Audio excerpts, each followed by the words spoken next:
While watching RWBY, I realized that the main bad guys of the early seasons are a social equality movement that screams civil rights, so I decided to go in depth as to why the White Fang from RWBY don't work as a villainous group.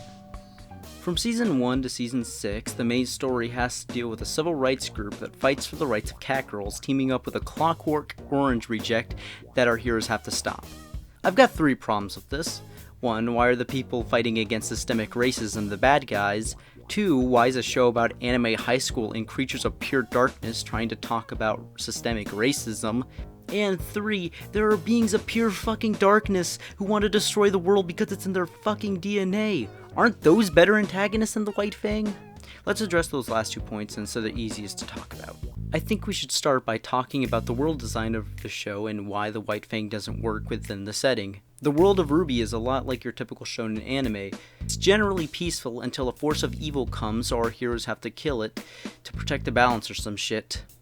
This oddly parallels with Soul Eater's world design, what with the evil force of nature that our heroes have to destroy being one of the driving forces of Soul Eater's plot. But Soul Eater didn't need any other antagonist than the Kishin because its story is ultimately about how each character reacts to the evil that threatens their world, such as getting prepared for the fight with the Kishin, the stress that comes with that, as well as learning and growing from each other, and the Kishin is ultimately a culmination of how far they've come as Meisters and as friends.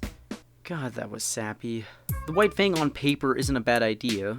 I mean, there's no bad ideas, just really poor execution, which we'll get into when we discuss the next problem with the White Fang. But the White Fang are a complicated group that needs to be elaborated on within the show. I say within the show because RWBY has a sister show about explaining the lore, and that's not how storytelling works or how lore dumps work. But the thing is, the White Fang don't get the screen time or development necessary to give us any information on them because the show is too preoccupied with wasting time until season finale. This is bad since there's a lot of context missing as to why the White Fang does the things that they do. The writers rely on buzzwords and rhetoric to justify why the White Fang are bad, but that isn't enough. You can't just tell us that the White Fang are bad without showing us. Something that would be neat would be everyone telling the characters, and by extension the audience, that the White Fang are evil, and when we finally meet someone from the White Fang, they detail why something like the White Fang needs to exist within the world of Remnant, and also detailing why they believe the things that they believe. It doesn't help that the concept of racial injustice and prejudice isn't even established outside of a few flavor moments where it's casually mentioned, which is what the White Fang are against in the first place. The Faunus aren't mentioned until episode 11, and the White Fang as a group isn't even explained until the last fucking episode, which is also the same episode where our heroes fight the White Fang. Another thing is that the only White Fang members to be portrayed in a sympathetic light are Blake, her family, and a chameleon girl. All these characters are ones that have left the White Fang, which has the implication that those outside the White Fang are moral for getting out of the White Fang. As mentioned, the White Fang doesn't get time to properly develop anything since most of that time is spent on wacky high school hijinks. But it doesn't help that the creatures of Grimm are a better main evil force since the need to kill is in their DNA. This would help since you don't need as much time to explain why they're evil, and all that extra time can go into character development and them taking small huntress jobs to get enough skill to finally beat the thing plaguing their world. It'd be better to get rid of the White Fang since they distract from what shows like Soul Eater, FMA Brotherhood, and Avatar excel at. Character development and character interactions that make us laugh, cry, or see a character in a different perspective. The White Fang doesn't do much from seasons 2 to season 4, and they're written out of the plot by season 5. Because most of the show's time is spent on nothing until the season finale, where the writers remember that there's a story to be told, but all of this plays into the biggest problem with the White Fang. That problem being that the White Fang aren't the bad guys. Oh hey, I said the title of the video.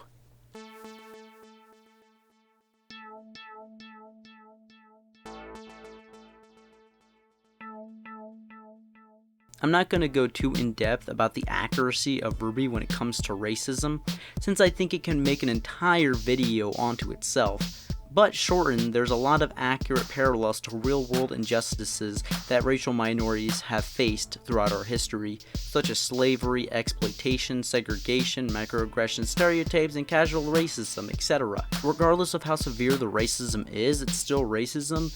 I'll link you to a T1J video about racism and the nuances of it, since he can explain it far better than I ever could. So go check it out.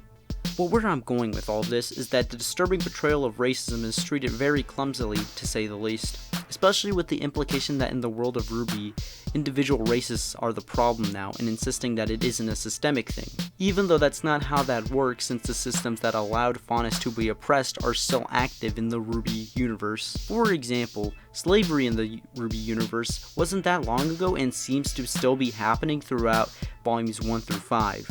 Also, most people who aren't racist in the show are complacent with said racism, and all that they have to say is, "That's rough, buddy." We also have someone in the cast who is racist and benefits from the racist systems that oppressed faunus, and we're expected to feel sympathy for her when she explains that the reason that she doesn't feel trust for the faunus is that our family was targeted for owning fucking slaves. The way that she learns to not be a fucking racist is that it just gets erased from her character, instead of her learning that she has benefited from the systems that enslaved the fucking faunus, as well as learning that she can help stop those systems because of her position of power.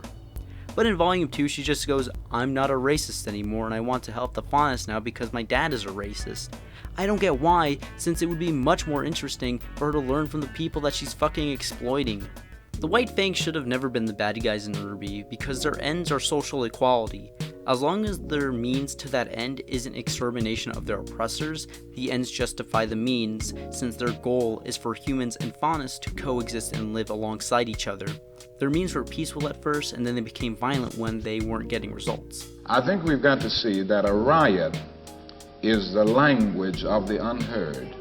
And what is it that America has failed to hear? It has failed to hear that the economic plight of the Negro poor has worsened over the last few years. But the show says that riots aren't the way to change a person's mind, which is stupid. But before you call me a crazy violent sociopath, if there is a peaceful solution that is more effective than the violent solution, then of course it's the better option. But when your oppressors are being violent towards you, you have to fight back however you can. This is what the faunus do because they get more freedoms after rioting, which parallels to when MLK got assassinated and black communities rioted because a prominent non-violent activist got assassinated for said non-violence, which resulted in black suffrage. Suddenly, our peaceful protests were being replaced with organized attacks. We were setting fire to shops that refused to serve us, hijacking cargo from companies that used faunus labor, and the worst part was, it was working. We were being treated like equals, but not out of respect, out of fear. But the writers don't get that and view it as the wrong way of getting things done. They're under the impression that you always have to be peaceful, polite, and respectable to the people oppressing you, so they'll be convinced. But that only works if the other party has sympathy for your situation, or if the other parties are willing to listen. But as King said, the white moderate who is more devoted to order than to justice, who prefers a negative peace, which is the absence of tensions, to a positive peace, which is the presence of justice. This is talking about since people are falling in line and not rioting, that must mean that there are no problems. This isn't true. Just look at slavery, Jim Crow, segregation, and racial injustice. Black people rarely, if ever, rebelled because they knew that anything they did would be done 10 times worse to them because of their race. This is even worse when they make the White Fangs the villains by making their leader a supremacist who wants to kill all humans because the writers need to have the White Fang be villains somehow. It would make sense if their means was to riot against businesses abusing faunus labor, but no, it's just killing them all.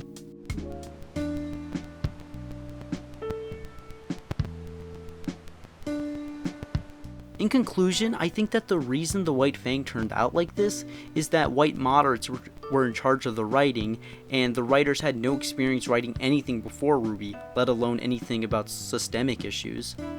The writers should have made the world of RWBY a place where the White Fang doesn't need to exist, because they clearly don't know how to handle these topics of systemic racism and bigotry, and it would benefit the character development if they went the soul eater route of having the character development come from the stress of trying to, fight the conflict. The White Fang exists because of this stigma that cartoons aimed at kids and teenagers have. That being that cartoons for kids shouldn't be only for kids, such as Avatar, Teen Titans, and Static Shock, and others. But they don't seem to get that the reason those shows we liked as kids were good was that they were about characters first and rarely, if ever, talked about serious topics. But when they did talk about the more important topics, like abuse, sadness, neglect, racism, it was always pitched to the sensibilities of kids so that the kids could relate and empathize with the characters. The topics were always in service of character development and always portrayed directly so kids can understand. A lot of creators want to do something similar in their work, but also don't want to portray anything directly, which is how we get things like the White Fang, the Diamonds, the humans versus human debate, the school shooters from Naruto. Also, the problems we talked about aren't set up because in the minds of the creators these problems aren't systemic, it's just that some people are broken, but they can be fixed. As a community, we have to stop correlating importance as talking about big issues because that pushes writers to talk about things that they clearly don't know anything about. Wait, hold on. Where the fuck did this soapbox come from?